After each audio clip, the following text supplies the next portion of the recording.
What we have here is a failure to communicate. Goodman air handler. Replace the drain pan. There's the one they gave me. Of course, it's not right. It's that bracket that screws it down the front. Completely wrong.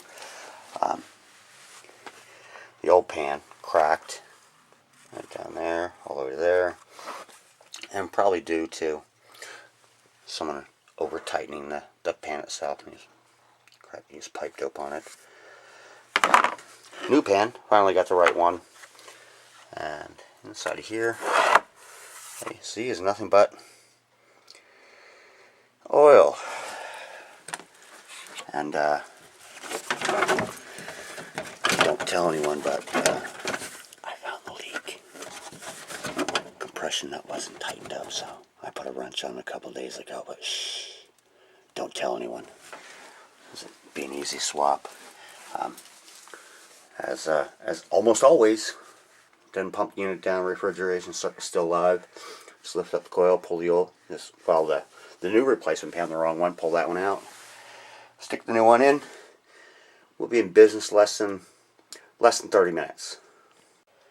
And just in case we hear any whimpering, we'll know that's Gracie. Come here. Come here, girl. No, I'm not going to call her you little bitch. That's my cat's name. Never mind. Well, if you hear whimpering, you'll know that's Gracie. The only thing that's not going to look factory on this is the screws that go back through the pan into that triangle are going to be put in from the inside, not from the outside.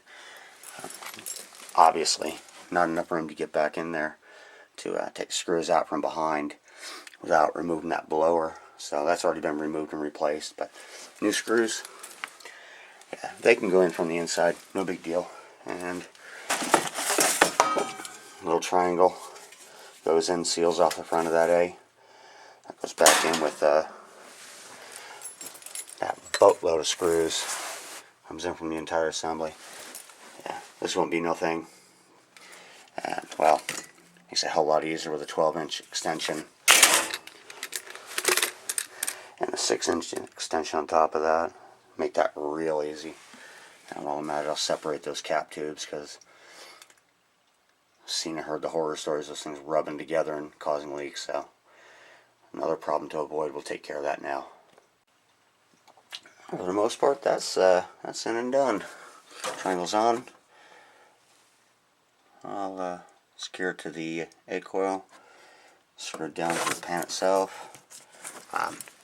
Yep, no cracks.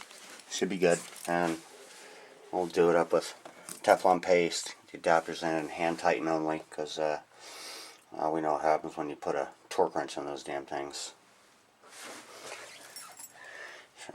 That's what happens. No need, we don't want to go there again.